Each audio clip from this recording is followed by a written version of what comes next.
ओंकार ओडिया।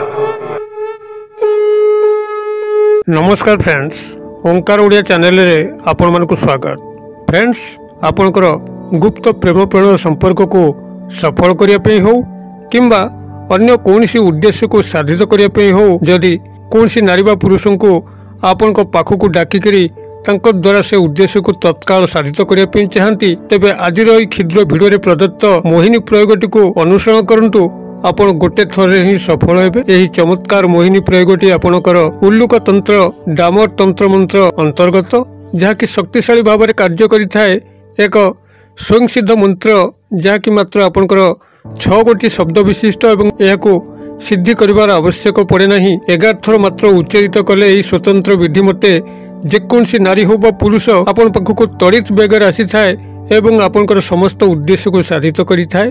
तेबे ई चमत्कार मोहिनी शक्तिशाली प्रयोगटी को आपण शेयर करने पूर्व क्षुद्र निवेदन, जदि आपंकर यही कंटेंट रुचि रोचे और आम चैनल को प्रथम बार आछंती, चैनल कड़े थिबा लाल कलर सब्सक्राइब बटन क्लिक करी बेल आइकन क्लिक करी और ऑल नोटिफिकेशन पर क्लिक करी चैनल टी को सब्सक्राइब कर नियंतु, जेबोली कि आम जेतल आपण सेवारे यही तंत्र मंत्र वीडियो अपलोड करूँ तार सर्वप्रथम नोटिफिकेशन आपण पाखे पहुँचो एवं से सबको आपण सर्वादूर देखिकी किसी ज्ञान आहरण करें। तबे फ्रेंड्स, एवं नजर पकेबा यही शक्तिशाली उल्लुक तंत्र जहाँकि डामर तंत्र मंत्र अंतर्गत अत्यंत शक्तिशाली भाव में कार्य करे। यही मोहिनी प्रयोग आपण जो बा नारी पुरुष को आपण पाखु डाकिबे मात्र 24 घंटा मध्य मस्तिष्क भितर एभली उद्दीपना आपण सृष्टि होबो, आदौ संभाली होई से रही परिबे नहीं। जेउठी भी थांतु तत्काल आसिक आपनको देखा करिवे एवं आपनकर उद्देश्य को मध्य आपनकर कहिबार आवश्यक नहीं, कारण यही मोहिनी प्रयोग माध्यम से उद्देश्यटी ही मस्तिष्क केन्द्रीभूत हो जाइथिबो। अतबे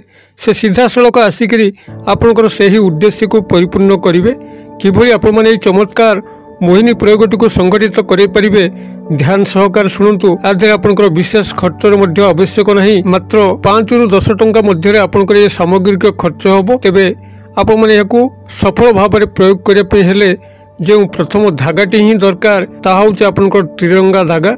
जदि कोनसी पंसारी भाई दुकानी पाखक आपन जानती किंबा पूजा स्टोर पाखक आपन जानती ये त्रिरंगा धागा को मागंती, तो आपन को से त्रिरंगा धागाटी को देदेवे। त्रिरंगा धागा जदि से पाखे आप न पाती, तेज आप निजे व्यक्तिगत भाव में अनुसंधान करके प्राप्त करें। बहुत सहज ये त्रिरंगा धागा को प्रस्तुत करवा। ये त्रिरंगा धागा जो सामग्री आवश्यक होता है जो स्वत अरख गछ अच्छी किंबा साधा अरख गछ अच्छी, अरख फूलटी प्रस्फुटित हेबा परे तादर एक फल धारण करथाए। बंकड़ा बंकड़ा होकरी आपनकर अरख फल गुड़िक से अरख गछरे फली थांती एवं अरख फल पाची गला परे सेथुरु एक प्रकार तुला बाहर थाए। निश्चित नजर करथिबे अरख फल फाटिकी सेथुरु एक तुला बाहर थाए। सेही अरख फलर तुला को आपन संग्रह करिवे। ता परवर्ती होउची आपनकर कपा तुला। जदि आपन पाखे कपा बगीचा अच्छी तो कपा तुला आप प्राप्त करें किंबा सही पुटुली बनिया दुकानी पाखक आपन जाइकरी कपा तुला को संग्रह करें। आउ गोटे तुला होची आपनकर सिमिली तुला, जो थुर कि आपनकर तकिया फकिया ये सब तैयारी होता है। और तबे सिमिली तुला को आपण माने संग्रह करंतु, कपा तुला को संग्रह करंतु एवं यही अरख गछर पाकला फलरू आपन तुला को संग्रह करंतु। ये 3 गोटी तुला को आपन सेही पंसारी भाई पुटुली बनिया दुकान मध्य पाइबे एवं यही 3 गोटी तुलारू प्रस्तुत त्रिरंगा धागा मध्य सेमानक पाखुरु पाइबे। आपनकर खुशी आपन तुला 3 गोटी संग्रह करिकरी निजे धागा प्रस्तुत करंतु अथवा सीधा सड़क त्रिरंगा धागा सेमानक पाखुरु किनि आनतु। जो भली उपाय पछे हो आपन यही धागा को संग्रह करिवे एवं ए धागार संग्रह परे आपन आउ गोटे जिनस को संग्रह करिवे, सी होची उल्लू बा पेचार पर।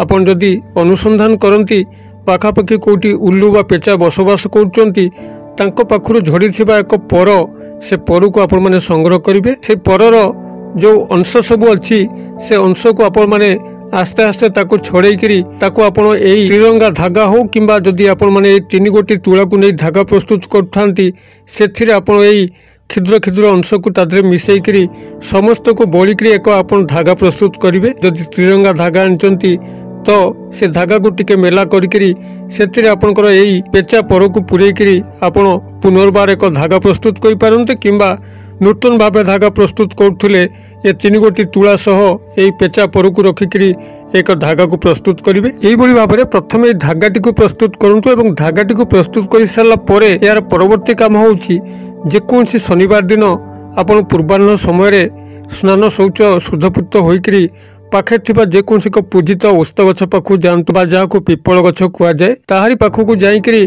तार मूल जलार्पण करी एवं ताकु 7 बार दक्षिणावर्त भाव में प्रदक्षिणा करी यही धागाटी को लेकर तार डाल बांधी दिंतु एवं निजर मनस्काम को जोड़ातु कौन पर आपण मैंने क्रियाटी करुँच। शनिवार दिन तार डाल धागाटी को बांधी देकर चुपचाप गृह को प्रत्यावर्तन करूँ। खाली पादे जाइथिबे खाली पादे फेरिबे एवं ए समस्त क्रिया को मौनतार सह पालन करेंगे। शनिवार दिन ये धागाटी को पिपल गछ ओस्त गछर डाल बांधिक आसला आपण 3 गोटी दिन को अपेक्षा करंतु अर्थात शनिवार बांधिले रविवार सोमवार दिन पर्यंत से ही धागाटी पिपल गछ पाखे रहिया दिंतु एवं ता परदिन मंगलवार आपण प्रत्युषरु जाइकरी धागाटी को खोली आणतु। खोली आनिकरी सेही दिन रात्र काल क्रियाटी को करि बसंतु। ए जो मोहिनी प्रयोगटी हबो मंगलवार दिन रात्र आपण करिवे सकाळ बेला आपण ताको खोलिके आनले आपण दिन तमाम पूजा घरे ताको रखिबे।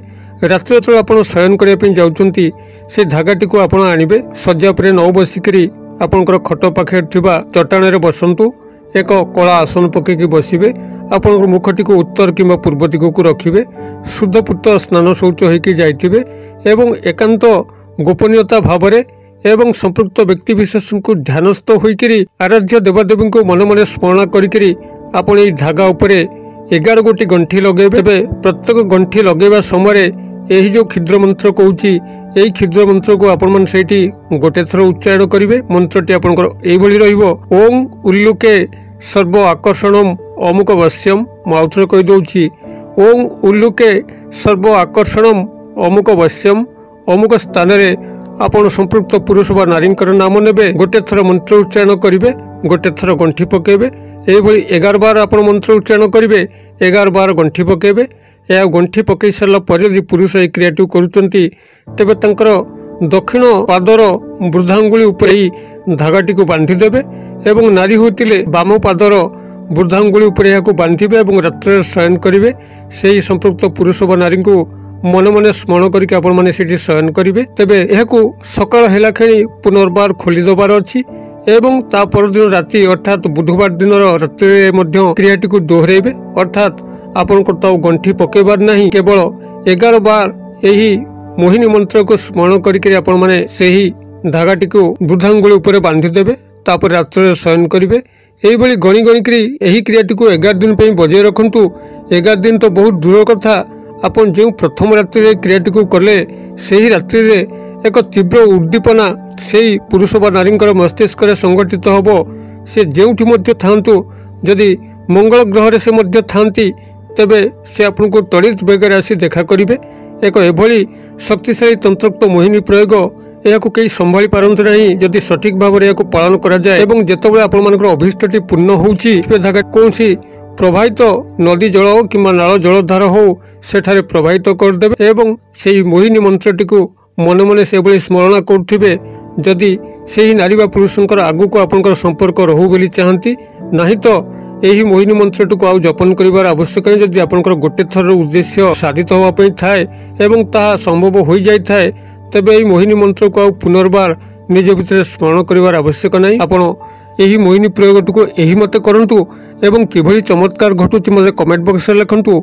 वीडियोटी को मध्य सांगसाथी महल यथेष्ट मात्रा शेयर करंतु जेभली कि यही शक्तिशाली मोहिनी प्रयोग समस्त पाखे पहुँचब समस्ते यार व्यवहार करेंगे समस्त मुखर जो हस टिकक फुटब निश्चित भाव में आपको प्रभुंकर अशेष कल्याण प्राप्त हम। भिडर क्षुद्र परिसर मध्य मत ये विदाय दिंतु पुणी आपण देखा यही एक शिक्षणीय भिडियो से पर्यंत दर्शक बंधु आपण समस्ते मंगल कृपा भले था रहुछि। सर्वे भवन्तु सुखिन सर्वे सन्तु निरामया सर्वे भद्राणि पश्यन्तु मा कश्चित् दुःखभाग् भवेत्। ओं शांति ओं शांति ओं शांति।